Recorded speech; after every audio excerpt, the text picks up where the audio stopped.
Hello. Welcome to another exciting episode of I Too Sabi.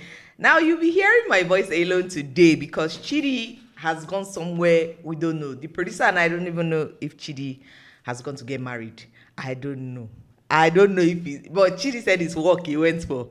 He might come back with a ring. He might not. Anyway, if you'd like to ask me questions or us, because I'm not the only host here, but I'm the only one for today.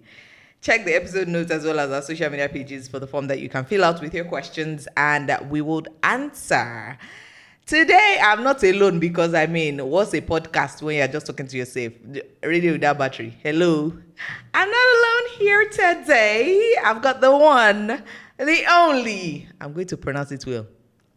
Elozonam. Did I get it? You started off well and just went left field. Oh my God. Oh yeah, help me pronounce it. Elozonam. I tried now. Small. We've got Elozonam in the building. Hi, Elozonam. Hi. It's nice to have you here. Nice to be here.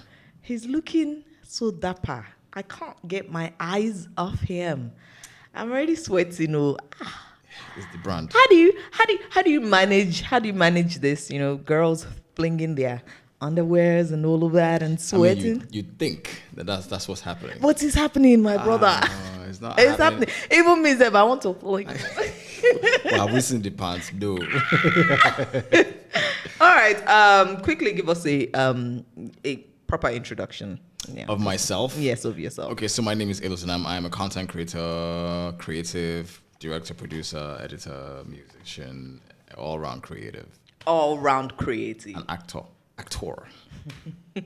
All right, so we'll go straight into the question. One of my biggest goals in life is to be extremely popular, to blow. I'll be walking down the road and people will be hailing me. But recently, I've started having a change of heart after watching Harry and Meghan's documentary, seeing how their lives were torn apart in the public eye. I think being famous is hectic. Even here in Nigeria, the way we drag celebrities and chook nose into their business is alarming. I wonder how they manage fame and their personal lives. My question here is, how do these celebs balance both lives? It feels like it's not worth it. So quickly. Let's talk about you pre-Big Brother. We already knew you as an actor before Big Brother. Yeah. Well, I was an actor / content creator, mostly a content creator. Right. Yeah. Okay. So what made you want to, go into Big Brother? Oh wow. Okay. So, I felt like the world wasn't seeing like what I was doing, not enough, anyways. I had such a niche that it was moving really slowly. Right. So I felt like, Big Brother would give me like the exposure that I needed. And everybody around me kept on telling me, oh yeah, you have the personality, go for Big Brother. You have the personality, And then my manager at the time advised me to go for Big Brother because, whose talent, whose manager would not want their talent to actually be popular? Mm-hmm. So I auditioned twice. That was it. Tell us about the time you got into the house. Or how you felt knowing you were going into the house.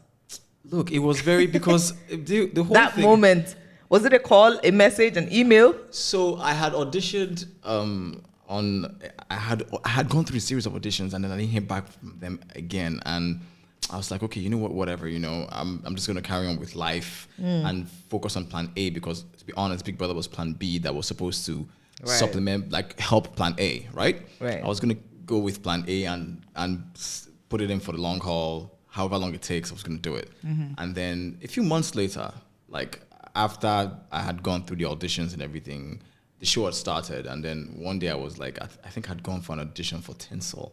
Oh, okay. And I aced the audition. Okay. They were going to give me the part, but my schedule was so erratic. Yeah, that's it. And then I got a call from Big Brother asking me if I'd be available to enter the house. And I'm at that time, the show had started? Yeah. So I had given up, like. Oh wow! Did he pay you? He did. He did. Like I went through. Like there was so much hope when I was going through the audition because they liked me. I kept on skating through to the next stage. I did everything. Like I went to the end, to the final. And then you see them calling people on stage and your name. Then they started marketing. No. They started marketing. I was like, okay. 1 month before the show, okay, marketing, blowing out everything, the houses. And this was the first time they did it in Nigeria. In Nigeria. So it was a big deal. The house is in Nigeria, all the marketing materials, billboards, commercials, everything. I was like, okay. 2 weeks to the show, I had nothing. I was just like, and there was no one to ask. Yes. There was no one to ask. What's happening? Because you went to the audition yourself. Yeah, I didn't know anybody on the panel. Like, I didn't know anyone. And then 1 week to the show, I'm like, if they've not called me back now, then that's it. I can't start packing load now. A day to like, and the day came, and I just like, yeah, okay, cool. Oh. But I heard that they could bring in people, like during the course of the show. So you still had that small gave me hope. just a glimmer of hope. But like 1 month passed, and I just like I had focused on my work. By that time, my business, like the hustle I was doing, started like really moving. So I had like my mind was focused on other things, and then they called me one morning after my tinsel audition and asked if I was available to enter the house. And I'm like, are you asking me? Really? Right, is this a question? You're just supposed to say, hello, come to the house. So I'm like, yeah, of course. So, I try to play it cool. I'm like, okay, cool. It's like, okay, all right, cool. Nothing like, I'll just check my schedule. No, nothing like that. I was like, okay, I mean, of course. So, okay, we'll send an email. And I got the email that night with all the rules, the entire dossier, and I was supposed to leave the next day. No. The very next day.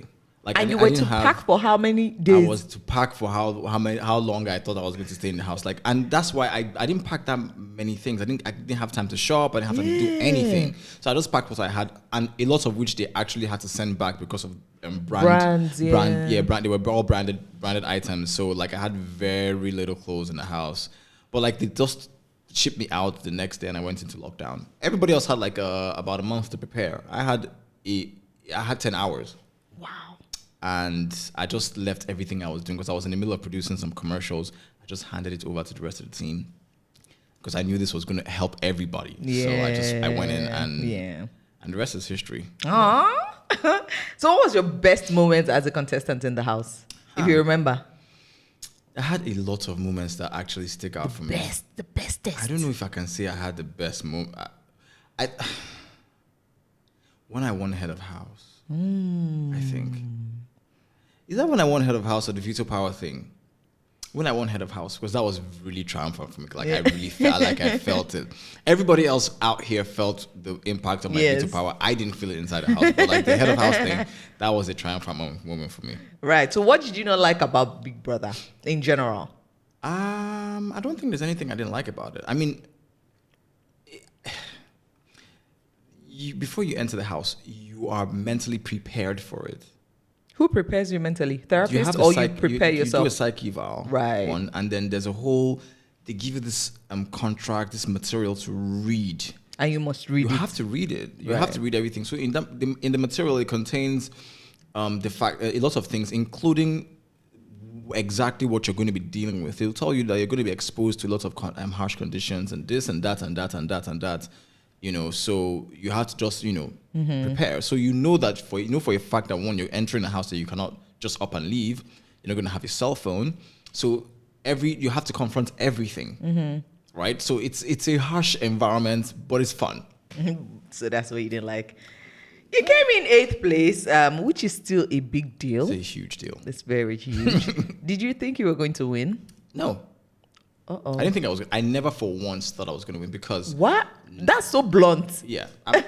Honestly, I knew why I went into the house. So you just went for the platform, not for the money. Yes, I went for so when one of the contracts they were like, oh, so you have to fill in your account details. Something about my money is supposed to be paid. I'm like, okay. I don't think I'm going to win any money, but guess what? I went in there and I won a lot of money. So it's like I wasn't going there for the money, and you have to also understand that when I was going in, it was a month into the show. Yeah. Within the first week, people have already found their faves. Yes. Not even to talk of a month. Mercy had already started trending. Mike had started trending. These guys, Tacha had started trending. People had picked their faves. So what chance did I have? Oh. The fact that I even stayed there that long, I left at the penultimate week. The fact that I stayed there that long is even still like... it's huge. It's really huge. I stayed there for 2 whole months. Yeah. So like, I wasn't expecting anything, and the fact that I came in 8th was a miracle, to be honest, man. All right, let's talk about Elozonam after Big Brother. Now, you came out of the house even more famous than before. So what immediate changes did you notice? Everybody knew who I was. In terms of being recognized, Everyone. Like, you couldn't just walk. I think that season, a lot more Nigerians across all demographics actually watched that season. I think that was the first Big Brother Nigeria in Nigeria. After Bam Bam, Teddy, Sissy sets. Do you get it? They had theirs in South Africa. The next one was in Nigeria. So I don't know why it was so I think it was really a good season. I think because maybe we felt closer to you. Like, oh, you people are not in South Africa. Exactly. You are at our backyard. Some people are like, oh, I'm here in this train. Maybe the house is in Fade. Maybe the house is in Jibo. And all of that.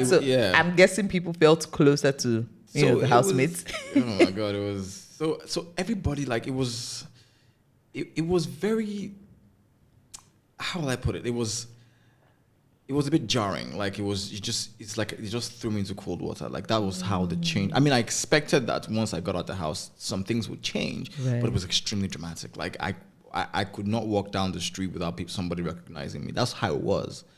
And sometimes it was a little difficult to deal with. So we had to adjust. So I wasn't walking down the street like that anymore. Yeah. Do you get? I wasn't doing the things that typically I'm a very private person, so it's not like I walk around anyways. But like, okay, I remember when I was driving on 3rd Mainland Bridge. This was shortly after we had finished, like maybe 2 weeks after the show had ended. That's still fresh. Yeah, and I was driving on 3rd Mainland Bridge, and one SUV full of people zoomed past me and then slowed down, and people brought out their phones. No way. Immediately after that happened, I went to tint my car. Like, they were following me and making videos, and I was just like, wow. What? Do you ever get scared that, sometimes maybe it's not a phone they are bringing out, maybe it's something else? No, I don't, because who did I, who have I offended? Little old me, small me. No, I don't. Why would they want to harm me? No, so I know it's just, it was funny. It was very funny, and sometimes I'm like, so what do you do when you see them bringing out their phones? You wave? Okay, you wave. Oh. Wave, hi, and that's it. Once it gets too much, then you can actually remove yourself from that situation, because some people actually take it far. They take it really far. They don't understand boundaries and everything. So, yeah. All right. So the person who asked this question talks about how well-known individuals face challenges because they're easily recognized. Have you had to change your lifestyle as a result of this? I mean, I know you mentioned that, you are not walking up and down again. So, yes, I mean, I had to make slight adjustments to protect myself. Just slight? Well, nothing major? I have coconut head. You get? Like, the fact that, like, a lot more people know who I am now does not mean I can't live a healthy, regular life. And that's something, I don't know, like, for me personally, Sha, or maybe I've not just blown that type of blue that you now have to start moving around with bodyguards.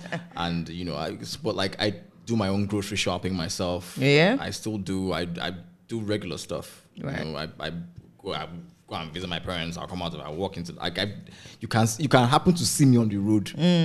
That's just how I am. Like, I don't believe that because I'm in a public eye right now, I have to like shield myself. Nah. I still want to live my life. I want to have this life. Is just one. You have to experience it on your own terms. So that's what I've chosen to do. So if you see me on the road, say hi. I'll say hi back. So these days you do many things. Was there, any pressure from fans after the house? Of course. Like, what's next for you now? So what's next? I know a lot of people ask that. They do. Did you ever feel under pressure? I don't think I did, because once I got out the house, I hit the ground running. You didn't need to tell me to do anything. I was doing stuff. So the fans didn't even have the opportunity to say, Elu, you should be doing this, you should be doing that. Because I was already doing what I set out to do. Do you think it was easier for you because you were already doing stuff before going into the house? Because I had a solid plan. Right. Like, I had already started doing what I wanted to do. Like I said, Big Brother Nigeria was the plan B. It was supposed to help plan A. So once I got out the house, once the paparazzi, everything, all the intensity kind of like died down a bit, I went back to the initial plan. Right. So it was really easy. I already had the skill set. I already laid the foundation, everything. Like, so it was just easy for me to pick up from where I left off. Yeah. Okay. These days, you do many things. You're a content creator. You're a brand ambassador. You're an actor. You are a, what else did you tell us you were? I did direct. How do you balance? Oh, you're a director. How do you balance all of that? Only you won. So I have a team, obviously. Right. I mean, I can't do everything by myself. So I have a team. My manager, who's also my producer as well. I have a director that directs my stuff. I have a writer. I have a bunch of stuff. So everything doesn't happen at once. Okay. Right. Everything has to happen at its own time, especially when you plan it. I cannot be doing brand ambassador duties at the same time. Yeah. Acting film. Even though last year was a bit of a crazy year. I had to do the Big Brother Nigeria vodcast, and I had to host Street Foods Nigeria at the same time. At the same time, I had to do brand ambassador duties. It was a lot. So I was barely seeing my house. I was just going there to sleep. Right. Next morning, I'm out again. So sometimes it gets intense. It gets really intense. And then I start to lose weight because I'm not going to the gym. I'm not eating as often as I'm supposed to because I'm constantly working. But you know, when you look at your bank account and it's looking back at you smiling, then you say, yes, it's all been worth it. I'll take a break, take a break and just chill.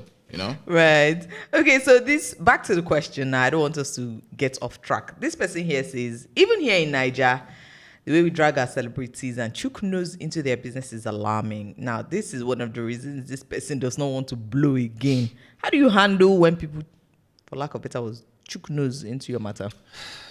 I mean, you've even said you're a private person, but there's some people that will still chook head inside your privacy. They legit, like, you can't, it's something that you cannot avoid. Once you're in the public eye, once people, at the very least, maybe 100,000 people know you, it's bound to happen. That people are trying to, know your business, maybe just is flying about you and hit left, right, and center. Or if something happens or you put out something on social media, you get dragged for it. Because people are always looking for somebody to blame for something. It's the truth. And they believe that as a public figure, you're supposed to be like a role model for people, not just younger people, for people. And then when you err, your vices or whatever are magnified because you are supposed to be in a position where you're supposed to influence everybody else, and then you are influencing them in a negative way. Right. At the same time, sometimes you can put out something that's your own opinion, and it's your own opinion, and somebody disagrees with it, and because of their lack of proper upbringing or who they are, they just come for you. Because it's not every time that somebody is getting dragged that they deserve to get dragged. To be honest, you can put out something that is it's your opinion, and you get dragged for it, but it's your opinion. They can drag you to hell and back, and it's not going to change. Doesn't mean you've done something wrong. It's just your opinion. Now, somebody who doesn't agree with it, who hasn't eaten a proper meal that day, or who doesn't, or is just frustrated with life because frustrated with life, whatever it is, for whatever reason they come for you, and some people don't send. They will drag them back. But there are some people that we just, most public figures don't respond, because at the end of the day, you're still supposed to, carry yourself in that way. You cannot fight in the mud with pigs. If not, you get mud on yourself. You get, and that's not what you want for yourself. At the end of the day, because you, as a public figure, you probably have some brands that you're representing. You probably, you have to conduct yourself in a proper manner because your bag. I'm not going to roll around in the mud and jeopardize my bag. I'm not going to eat mud. Do you get? So you have to comport yourself in a manner. But that's the reason that celebrities get dragged all the time, is because they're in a position where they're supposed to influence people, and some people think that this thing you're doing no jigo, so they'll drag you. And people know that most of them will probably not respond. Yes. So they just pick celebrities as easy targets. Yes. You get someone looking for. So if they respond, it's like, you have given me attention. Attention, like. Yeah.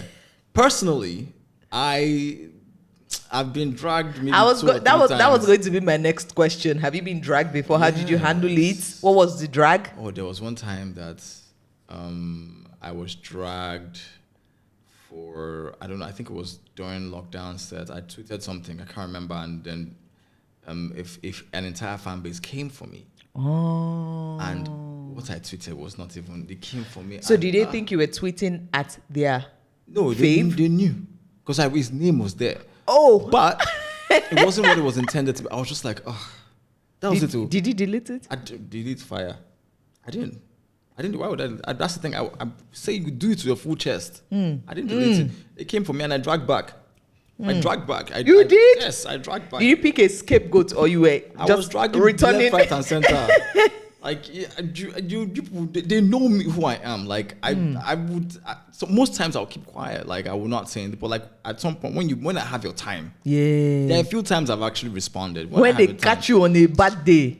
There was one time that I made it to Instablog because somebody tweeted at me and said something stupid, and I responded to the person and said something almost or borderline insensitive, and Instablog just picked that one. They would never pick you doing creative stuff. Instablog picked it up and put it out on blog, and I got some DMs because it affected some people on a personal level, and I had to apologize to them. Public apology? No, yeah, I tweeted. I made a public tweet, and I tweeted to the people that reached out to me because they reached out to me not from a place of from a place of we expected better because we are in this position. We expected better from you, and we're dealing with so and so people, so and so things. Whatever I talked about, that we like you, but we expected better. So it was from a very constructive place. Yeah. So I responded and I said, I really apologize. It wasn't even intended this way. This person was looking for unnecessary attention, but I'm sorry. So that was. I mean, so at times but I typically don't get into trouble because I don't think I've ever seen anybody. My energy is always. I always like to keep it fun and light. We don't I don't even tweet. The highest you ever see me tweet about something negative is if I'm complaining about Nigeria, right? Which is it's a national pastime now. Everybody complains about Nigeria. Okay, so you said you're a private person. How would you deal with, say, a personal story of yours coming out? I would freak out. I will legit freak out because first of all, who leaked the story? How? I would draw blood. I will look for that person. How? Is your circle small? Would you say you have a small circle? I have a very small so I have some individual circles. Different aspects of my life, and they're tiny circles. So but don't you think those ones would also have their circles? Yes, but that's the thing. I'm so private that even in my circles, nobody in one circle doesn't even know about this circle, doesn't know about this circle. No, I'm talking about yourself now. Say you want to share something with two people in two different circles. Yeah, that would never happen. It just would not. Which one would not happen? You sharing it with two of them, or just sharing would not happen. I like amebo. Everybody likes amebo, but I am the absorber of the amebo, not the giver. You tell me, it stays with me. Right. It's just there. I'm like, it's like a dopamine moment. Like, give me just. I'm like, so what happened next? Are you serious? Hey, really? You don't mean it. It's right there and then that I'm enjoying the gist. Once it's done, that's it.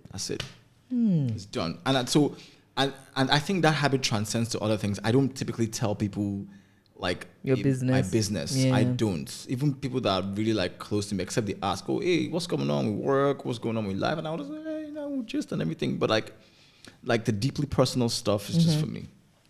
You don't share any deep personal stuff? I do, but I'm very selective of what I say. Now the person you selected decides to just jabble. Not intentionally, though. It's not like they're carrying your matter to, tell people. Not intentionally. Maybe they're just talking to another person and then they'll be like, oh, that's how Elozonam. And I feel so sorry. This. So, and then it gets to the public eye. Public eye.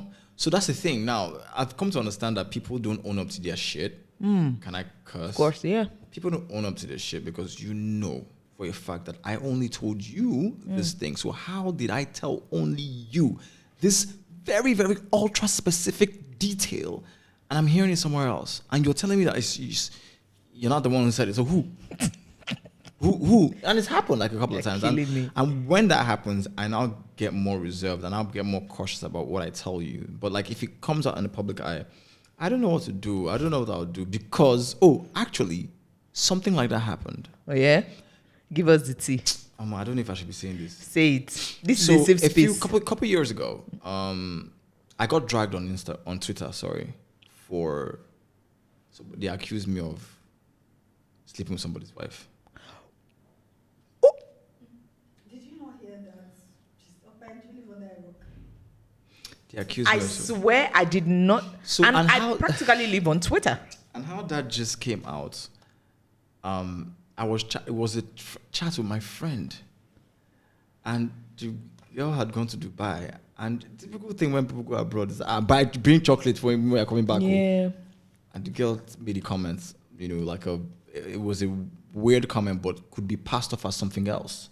Right. We'll come and take it from my left boob or some shit. Oh, some shit. yeah. It was very harmless, in my opinion, because I laughed it off. Yeah. But the boyfriend or the fiance at the time, the way it happened, man, from when this conversation happened to when it came out it was like maybe 8 months apart or 9 months apart. They were still date. They were okay. So he had just proposed to her, at the time, like prior, and I wished her congratulations and everything because we're friends, so I'd known the entire like gist from when they were dating, how long they were dating, stuff like that, and the boy saw the chat because it was I don't know what it was trying to fix it from, whatever, I don't care, and he picked that part out, and put it on Twitter. Went on this entire tirade and called her out on a bunch of things. Called her out as well. Yeah, no, he was calling her out. I just happened to be in the line of fire, and this, and then, she calls me, and she's like, "Oh, she's sorry." I'm like, well, I was asleep. Early morning. I was like, "What happened?" She's like, "Oh, this happened. Her boyfriend went to go." And I'm like, and I'll check Twitter. It hadn't caught fire then. I'm like, okay, this is not so bad. Hopefully, it doesn't catch fire. She apologized. I'm like, guys, cool. I went back to sleep. Hey. My ex woke me up and said, "Elo, why are you trending?" No. This was barely 5 minutes after I'd gone off the phone. My ex was like, I was like, what? And I went to and I told her the story. She's like, don't worry, she already knows that it's not true, and she's been fighting on my behalf. I went to check, and it had caught fire. No. It was so bad, and this was a private conversation I had with a friend that her boyfriend went and blew out of proportion, right? And it got that, and my aspect was even small because their own nonsense went on for a while. Okay. I was inside, and then I was supposed to be working for a fintech brand, one of Nigeria's top fintech brands, and they pulled the plug on that because of that thing that happened. Oh my goodness. See, No. What was their reason? The reason for what? For pulling it? It was scandal. It was a scandal. It was very messy. It was very, very. I had to get my lawyer involved to release a statement. I was going to subpoena that guy. No. But I could not. We couldn't get his house, his home address to. Like, all I had, the information was Twitter, and she was protecting him. She wouldn't release his address or anything, so I couldn't actually serve him. Like, I was legit going to. I wasn't even going to tell him to apologize. I was going to serve him because it had already cost me a bag. He blocked his account. So he locked his account, and then I think he didn't expect it to blow because his Twitter. You don't know how to talk about it. You can have 2 followers and when you tweet, it will blow. Of course. Do you get? So the guy had like maybe a little over 1,000, and he didn't expect that the tweets were going to catch fire. I bet you he knew what he was doing. He knew what he was doing. So he tweeted an apology with a private account. I'm like, bitch, will you actually unlock your account and tender that apology so that everybody will see the nonsense that you have done? Like, till today, this has been 3 years, till today, people still make, because he used a few terms, he used a few terminologies, and people still refer to that with me. They still got married. And the annoying thing is that when they got married, I still came up. Why? Because they got popular, and as they got popular, I was in the mix. So what's your own in their marriage? They said so even after Elozonam stayed with your wife, you still want to marry her. Do you get? No. It was a private conversation that happened between 2 friends that somebody went and leaked to the general public. And I was livid. I was furious. That's so unfair. I was annoyed. And the girl did what I feel like she did what she had to do, which is to protect her husband to be, even though they were dragging themselves super dirty. And God, it was I can't believe dirty. But I'm like, yo, we all put me inside this when I had no business there. It would have been even better if I even slept with the girl self. What's the best part of being in the public eye? After I got out the house, or after I got popular, like I went to places that I never thought You could get possible. to. Like people granted me audience because they knew that this guy is credible. He knows his onions, stuff like. So I think that's the best part, and the fact that things that I'm putting out, it was kind of easy for me, or relatively easier for me to actually build, besides the Big Brother fan base, to build like a whole new fan base because the exposure was there. So Big Brother people would share my work to non-Big Brother people, and I was pretty easy, and that kind of made me get better at my craft. So and then set myself as a proper influencer, right? Like / creator. So there was a whole ripple effect about it. So I think for me that's the best part. People recognizing you where you go to can be nice if it's well balanced. When you walk into a room, oh hey hi, nobody's getting too much and everything, and it can be nice that people know who you are, especially if you're naturally shy. Because I'm a shy person. You are? I am a shy person. My first instinct is to walk out. That's it. My first instinct, and most of the time I actually do. But if you just turn around, I would just frame like I'm on my phone, I'll start calling and I'm out. But if I need to be there, I will just, observe, just be on your own. By the wall, and I'm pressing my phone and everything. You get. But if I walk into a room where people already know me, it's easier to blend. Oh, hey, hi. And people are already friendly. I'm like, oh, hey, hi. Because I'm as shy as I am, I can also be a social butterfly. Right. I have proper social skills, so I can engage in a conversation if it's easy for me. So I think that's the fun part of being in the public eye, because it eliminates the shyness sometimes. Sometimes it magnifies it. It does. Like you walk into a room, everybody's looking at you. It's just like, I'm not the son of God. What's happening?